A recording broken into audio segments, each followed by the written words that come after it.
magte-test tayo ng MX2 receiver na naka HB .22001, 167.5 meters. So na-range ko na. Okay. So malinaw. Lagyan natin sa times 20. So yan.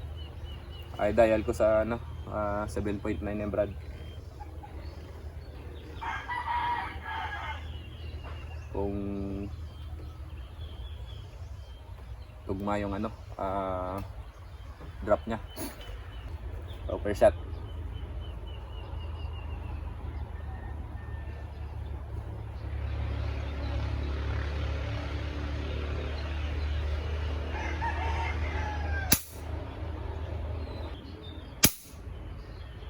Slug to slug.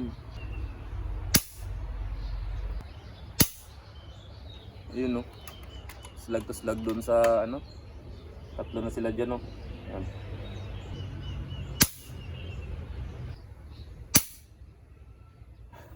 Grabe, dun pa rin.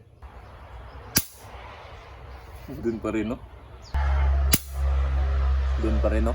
Grabe. Ayun. Ayun no.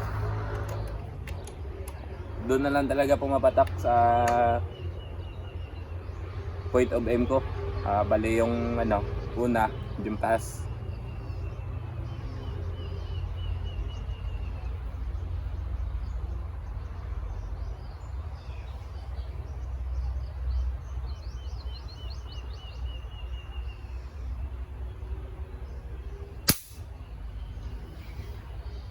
Panalo.